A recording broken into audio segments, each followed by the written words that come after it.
Hola mis hermanos, amigos, Dios les bendiga. Gracias por continuar en este plan de lectura que nos hemos trazado para este año, hacer una lectura completa de toda la Biblia. Hoy estamos en nuestra cápsula bíblica número 322 y gracias a ustedes por su fidelidad. Les animo para que sigan compartiendo también las cápsulas a través de sus redes sociales y que la palabra de Dios corra y sea glorificada. Salmo 124, del 1 al 8. ¿Qué habría ocurrido si el Señor no hubiera estado de nuestro lado? Que todo Israel repita. ¿Qué habría ocurrido si el Señor no hubiera estado de nuestro lado cuando nos atacaron? Nos habrían tragado vivos en el ardor de su enojo. Las aguas nos habrían envuelto. Un torrente nos habría inundado. Así es, las impetuosas aguas de su furia nos habrían ahogado hasta la vida misma. Alaben al Señor, quien no permitió que nos despedazaran con sus dientes. Escapamos como un pájaro de la trampa del cazador.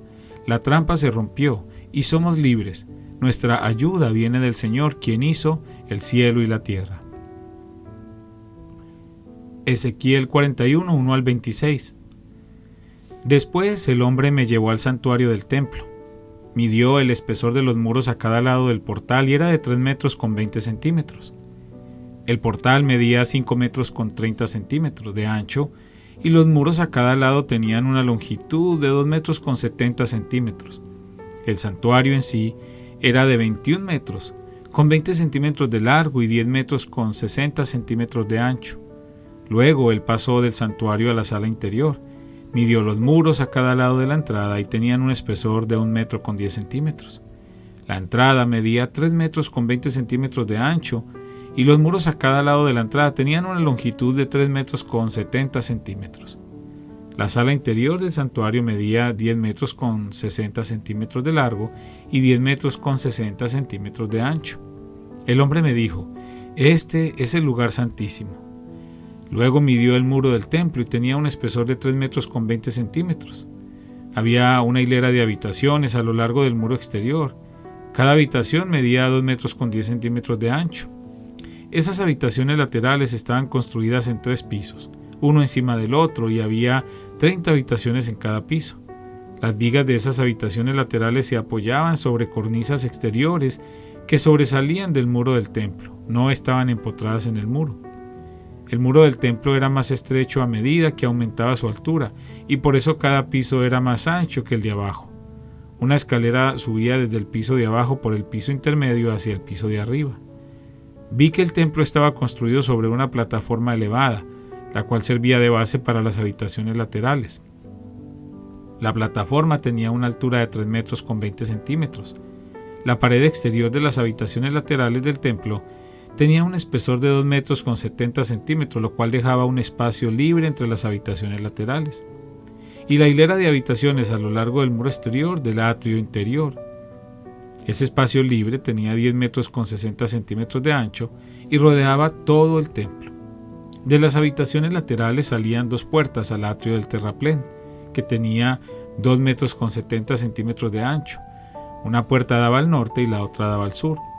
Por el occidente había un gran edificio, cuyo frente daba al atrio del templo. De hecho, medía 37 metros con 10 centímetros de largo y 47 metros con 70 centímetros. Sus muros tenían 2 metros con 70 centímetros de espesor. Luego el hombre midió la longitud del templo y era de 53 metros. El atrio que rodeaba el edificio con los muros incluidos tenía de largo 53 metros más. El atrio interior al oriente del templo también tenía 53 metros de ancho. El edificio al occidente, con sus 2 muros incluidos, también tenía 53 metros de ancho. El santuario, la sala interior y la antesala del templo tenían un revestimiento de madera, al igual que los marcos de las ventanas empotradas. Los muros interiores del templo estaban revestidos con madera por encima y por debajo de las ventanas.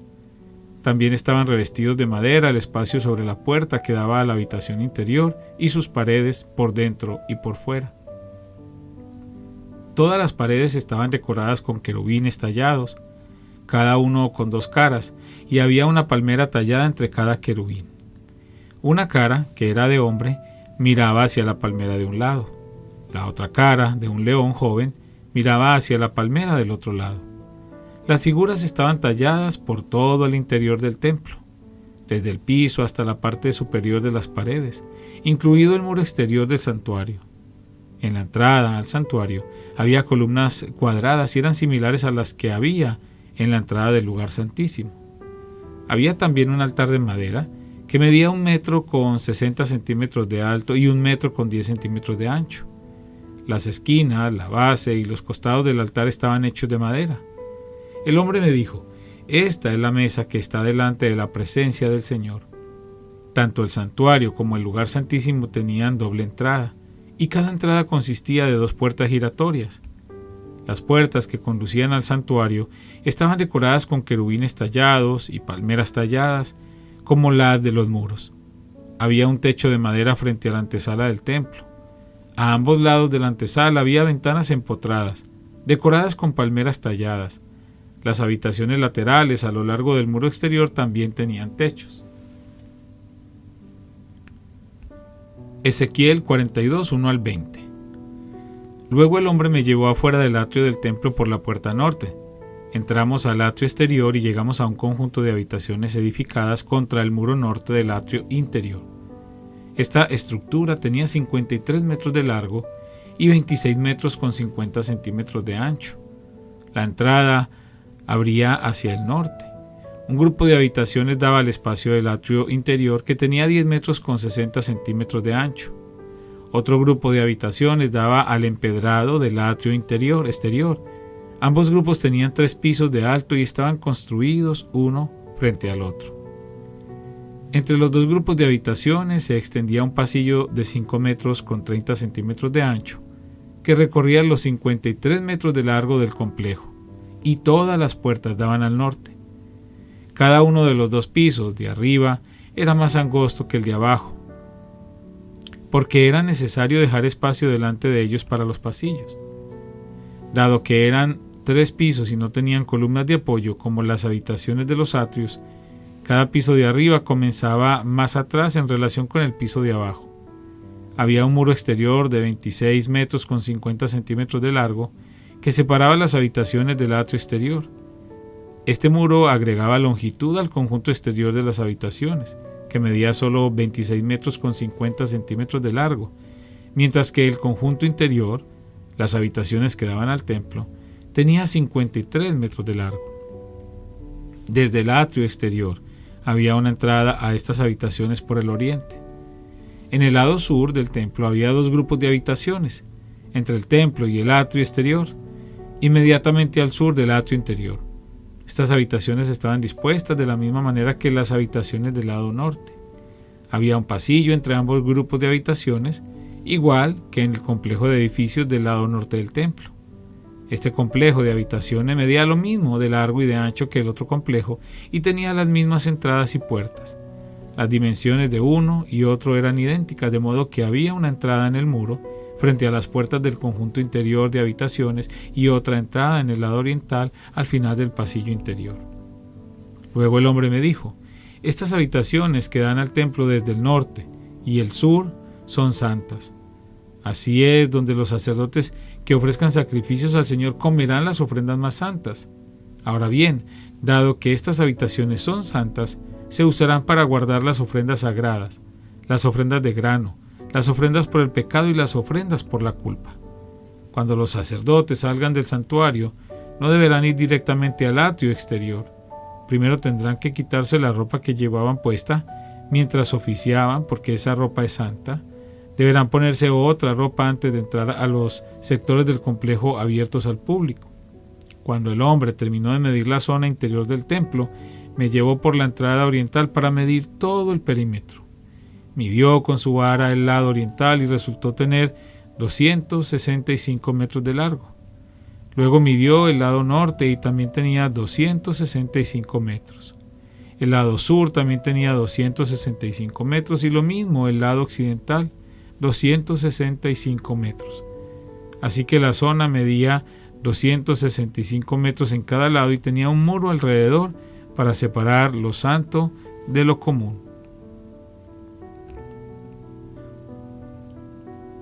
Ezequiel 43 del 1 al 12.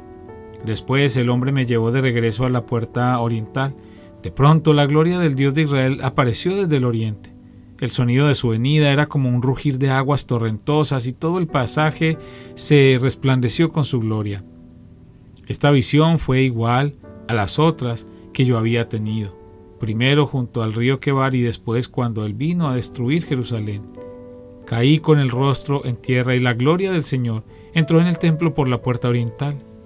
Luego el Espíritu me levantó y me llevó al atrio interior y la gloria del Señor llenó el templo. Entonces oí que alguien me hablaba desde el interior del templo, mientras el hombre que tomaba las medidas se ponía a mi lado. El Señor me dijo: Hijo de hombre, este es el lugar de mi trono y el lugar donde pondré los pies. Viviré aquí para siempre entre los israelitas. Ni ellos ni sus reyes volverán a profanar mi santo nombre cometiendo adulterio al rendir culto a otros dioses y honrando las reliquias de sus reyes ya muertos. Colocaron los altares para sus ídolos junto a mi altar, con solo un muro de separación entre ellos y yo. Profanaron mi santo nombre con ese pecado tan detestable, por eso los consumí en mi enojo. Que dejen ya de rendir culto a otros dioses y de honrar las reliquias de sus reyes, y yo viviré entre ellos para siempre. Hijo de hombre, describe al pueblo de Israel el templo que te he mostrado para que ellos se avergüencen de todos sus pecados. Deja que estudien el plano del templo y se avergonzarán de lo que hicieron. Descríbeles todas las especificaciones del templo, incluidas las entradas y las salidas y todos los demás detalles. Háblales de los decretos y las leyes del templo. Escribe todas las especificaciones y los decretos mientras ellos observan, para que sin falta los recuerden y los oigan. Esta es la ley fundamental del templo: santidad absoluta.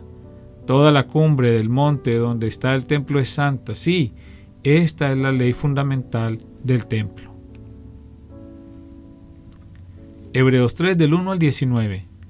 Así que, amados hermanos, ustedes que pertenecen a Dios y tienen parte con los que han sido llamados al cielo, consideren detenidamente a este Jesús, a quien declaramos mensajero de Dios y sumo sacerdote. Pues él fue fiel a Dios, quien lo nombró, así como Moisés fue fiel cuando se lo encomendó toda la casa de Dios.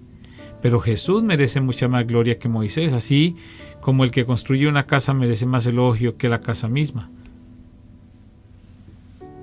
Pues cada casa tiene un constructor, pero el que construyó todo es Dios. En verdad, Moisés fue fiel como siervo en la casa de Dios. Su trabajo fue una ilustración de las verdades que Dios daría a conocer tiempo después. Pero Cristo, como Hijo, está a cargo de toda la casa de Dios, y nosotros somos la casa de Dios, si nos amamos de valor y permanecemos confiados en nuestra esperanza en Cristo. Por eso el Espíritu Santo dice: cuando oigan hoy su voz, no endurezcan el corazón, como lo hicieron los israelitas cuando se rebelaron. Aquel día que me pusieron a prueba en el desierto, allí sus antepasados me tentaron y pusieron a prueba mi paciencia a pesar de haber visto mis milagros durante 40 años. Por eso estuve enojado con ellos y dije: su corazón siempre se aleja de mí, rehúsan hacer lo que les digo. Así que en mi enojo juré: ellos nunca entrarán en mi lugar de descanso. Por lo tanto, amados hermanos, cuidado. Asegúrense de que ninguno de ustedes tenga un corazón maligno e increíble e incrédulo que los aleje del Dios vivo. Adviértanse unos a otros todos los días mientras dure ese hoy, para que ninguno sea engañado por el pecado y se endurezca contra Dios. Pues si somos fieles hasta el fin, confiando en Dios con la misma firmeza que teníamos al principio, cuando creímos en Él, entonces tendremos parte en todo lo que le pertenece a Cristo. Recuerden lo que dice: cuando oigan hoy su voz, no endurezcan el corazón como lo hicieron los israelitas cuando se rebelaron. ¿Y quiénes fueron los que se rebelaron contra Dios a pesar de haber oído su voz? ¿No fue acaso el pueblo que salió de Egipto guiado por Moisés? ¿Y quiénes hicieron enojar a Dios durante 40 años? ¿Acaso no fueron los que pecaron, cuyos cadáveres quedaron tirados en el desierto? ¿Y a quiénes hablaba Dios cuando juró que jamás entrarían en su descanso? ¿Acaso no fue a los que lo desobedecieron? Como vemos, ellos no pudieron entrar en el descanso de Dios a causa de su incredulidad. Padre, una vez más te damos gracias por esta preciosa palabra, Señor, que nos permites escuchar y leer en este día. Gracias, Padre, por tu cuidado, gracias por tu generosidad, gracias, Señor, porque a través de esta palabra te podemos conocer cada día más. Bendice cada persona que está escuchando estas cápsulas. Te pido, Señor, que seas tú con ellos, que seas tú concediendo los deseos de su corazón conforme a tu perfecta voluntad. Te damos gracias, Padre, en el nombre de Cristo Jesús. Amén.